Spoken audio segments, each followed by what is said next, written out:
Happy ഗാർഡനിന്റെ പുതിയ എപ്പിസോഡിലേക്ക് എല്ലാവർക്കും സ്വാഗതം. നിങ്ങൾ ഈ ചാനൽ ആദ്യമായാണ് വരുന്നതെങ്കിൽ ചാനൽ സബ്സ്ക്രൈബ് ചെയ്ത് സൈഡിൽ കാണുന്ന ബെൽ ബട്ടൺ അമർത്തിയെന്ന് ഉറപ്പുവരുത്തുക. എങ്കിൽ മാത്രമേ ഈ ചാനലിൽ വരുന്ന പുത്തൻ വീഡിയോകൾ നിങ്ങൾക്ക് നോട്ടിഫിക്കേഷനായി നിമിഷനേരം കൊണ്ട് അറിയാൻ സാധിക്കൂ.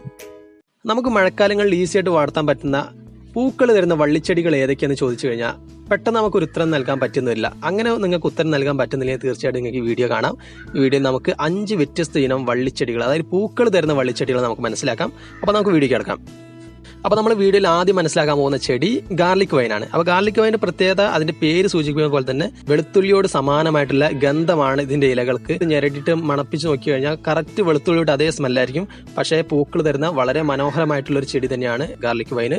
ഗാർലിക് വൈൻ്റെ പൂക്കൾ കണ്ടതിന് വളരെ മനോഹരമായിട്ടിരിക്കും. കുലകളായിട്ട് പൂക്കൾ തരുന്ന ഈ ചെടി നമുക്ക് കമാനങ്ങളിലൊക്കെ ഈസിയായിട്ട് വളർത്താൻ പറ്റും. ഫുൾ സൺ കിട്ടിയിട്ടില്ലെങ്കിൽ ഒരു ഭാഗികമായിട്ട് സൂര്യപ്രകാശം കിട്ടുന്ന സ്ഥലങ്ങളിൽ വരെ നമുക്ക് ഇത് ഈസിയായിട്ട് നടാം. തണ്ടുകൾ മുറിച്ച് നട്ടാണ് ഇതിന്റെ പ്രൊപ്പഗേഷൻ കാര്യങ്ങളൊക്കെ. അടുത്ത ചെടിയാണ് ക്ലമാറ്റിസ്. 300ഓളം സ്പീഷീസ് അടങ്ങുന്ന ഒരു ജനുസാണ് ക്ലമാറ്റിസ്. അപ്പോൾ ക്ലമാറ്റിസിന്റെ പൂക്കൾ നമ്മൾ പെട്ടെന്ന് നോക്കി കഴിഞ്ഞാൽ ഒരു മുല്ലയോടൊക്കെ സാദൃശ്യമുള്ള പൂക്കളായിരിക്കും.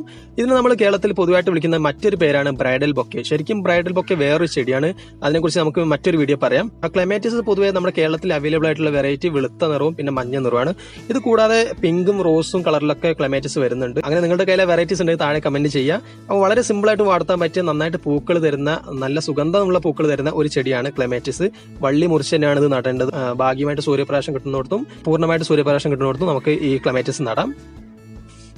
അടുത്ത ചെടിയാണ് മൻഡേവില്ലെ. മൻഡേവില്ലെ കുറിച്ച് നമ്മൾ മുൻപത്തെ വീഡിയോയിൽ പറഞ്ഞിട്ടുണ്ടായിരുന്നു. വളരെ ഈസി ആയിട്ട് വളർത്താൻ പറ്റുന്ന മനോഹരമായിട്ട് പൂക്കൾ വരുന്ന ഒരു ചെടിയാണ്. നിയോൺ യെല്ലോ കളറിലൊക്കെ പൂക്കൾ വരുന്ന ഒരു ചെടിയാണ് യെല്ലോ മൻഡേവില്ലെ. അതുപോലെ തന്നെ റെഡും പിങ്കും കളറിലൊക്കെ മൻഡേവില്ലെ വരുന്നുണ്ട്, വൈറ്റിൽ വരുന്നുണ്ട്. അപ്പൊ നിങ്ങളുടെ ഗാർഡന് ഏതാണ് അനുയോജ്യമായ നിറം എന്ന് സെലക്ട് ചെയ്ത ശേഷം നിങ്ങൾ ആ ഒരു വെറൈറ്റി കൊണ്ടുവന്ന് നട്ട് കഴിഞ്ഞാൽ വളരെ മനോഹരമായ രീതി ഗാർഡനെ മാറ്റിയെടുക്കാൻ പറ്റുന്ന ഒരു ചെടി തന്നെയാണ് മൻഡേവില്ലെ.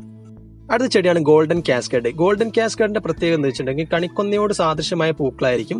എന്നാൽ വർഷം മുഴുവൻ ഈ ചെടി പൂക്കൾ ഇട്ടുകൊണ്ടേയിരിക്കും.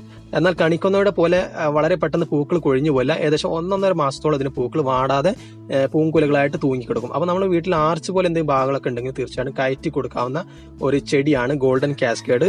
ദൂരെ നിന്നൊക്കെ നോക്കിക്കഴിഞ്ഞാൽ വീട്ടിൽ മുഴുവൻ കണിക്കൊന്ന പൂത്തിരിക്കുന്ന പോലെ കണിക്കൊന്നേക്കാളും വൈബ്രന്റ് ആയിട്ട് നിറത്തിൽ പൂക്കൾ തരുന്ന ഒരു ചെടിയാണ് ഗോൾഡൻ കാസ്കേഡ്. മഞ്ഞ നിറത്തിൽ പൂങ്കുലകളായിട്ട് പൂക്കളിടുന്ന ചെടിയാണ് നിങ്ങൾ അന്വേഷിക്കുന്നതെങ്കിൽ തീർച്ചയായിട്ടും നിങ്ങൾ സെലക്ട് ചെയ്യേണ്ട ഒരു ചെടി തന്നെയാണ് ഗോൾഡൻ കാസ്കേഡ്. അടുത്ത ചെടിയാണ് bleeding heart. Tropical West Africa ജന്മദേശമായിട്ടുള്ള ഒരു പൂച്ചെടിയാണ്, ഒരു വള്ളിച്ചെടിയാണ് ബ്ലീഡിംഗ് ഹാർട്ട്. അതിന്റെ പേര് സൂചിപ്പിക്കുന്ന പോലെ തന്നെ പൂവിനുള്ളിൽ നിന്നും ഒരു തുള്ളി ചോര ഇറ്റി വീഴാൻ നിൽക്കുന്ന ഒരു പ്രതീതിയുള്ള ഒരു ചെടി തന്നെയാണ് ബ്ലീഡിംഗ് ഹാർട്ട്. അതുകൊണ്ട് തന്നെ ആയിരിക്കും അതിന് ആ പേര് വരാൻ കാരണവും. മനോഹരമായിട്ടുള്ള ഈ ചെടി നമുക്ക് ഈസി ആയിട്ട് വളർത്തിയെടുക്കാൻ പറ്റും. വളരെ സിമ്പിൾ ആയിട്ട് വളർത്താം. അധികം വെയിൽ കിട്ടിയിട്ടില്ലെങ്കിലും ഈ ചെടി നന്നായിട്ട് വളരും എന്നാണ് ഇതിന്റെ പ്രത്യേകത. തണ്ടുകൾ മുറിച്ച് തന്നെയാണ് ഇതിന്റെ പ്രജനനവും കാര്യങ്ങളൊക്കെ. അപ്പൊ ഈസി ആയിട്ട് നമുക്ക് തണ്ടുകളിൽ വേര് പിടിപ്പിച്ചിട്ട് നമുക്ക് എടുക്കാൻ പറ്റും. നമ്മുടെ സുഹൃത്തിന്റെ വീട്ടിലൊക്കെ ഇതിന്റെ ചെടികൾ ഉണ്ടെങ്കിൽ തീർച്ചയായിട്ടും ഒരു കൊമ്പ് കൊണ്ടുവന്ന് നമ്മുടെ വീട്ടിൽ നടാൻ ശ്രമിക്കുക. അവസാനത്തത് ഏറ്റവും മനോഹരമായിട്ടുള്ള ചെടിയാണ് കാറ്റ്സ് ക്ലോ. അപ്പൊ കാറ്റ്സ് ക്ലോന്റെ മറ്റുള്ള ചെടികളിൽ നിന്ന് വ്യത്യസ്തമാക്കുന്ന ഘടകം എന്തെന്ന് വെച്ചിട്ടുണ്ടെങ്കിൽ ഈ ചെടി നമ്മൾ വളർത്തി കഴിഞ്ഞാൽ പൂവിട്ട് തുടങ്ങി കഴിഞ്ഞാൽ പിന്നെ ഇലകൾ കാണാത്ത രീതിയിൽ ചെടിയിൽ പൂക്കൾ വന്ന് നിറയും. അതാണ് ഇതിന്റെ മറ്റു ചെടികളിൽ നിന്ന് വ്യത്യസ്തമാക്കുന്നത്.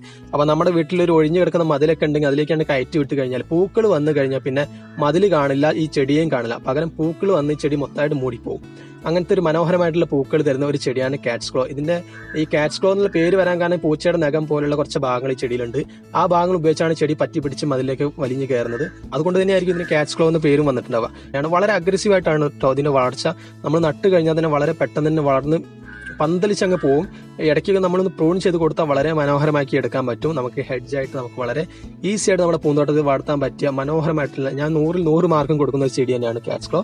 അപ്പോൾ നമുക്ക് ഈ വീഡിയോ ഇവിടെ വൈൻഡപ്പ് ചെയ്യാം. അപ്പോൾ നിങ്ങൾക്ക് ഈ വീഡിയോ ഇഷ്ടപ്പെട്ടു തന്നെയാണ് എന്റെ വിശ്വാസം. അപ്പോൾ നാളെ മറ്റൊരു വിഷയമായിട്ട് വരാം. അപ്പോൾ അതുവരെ ബൈ.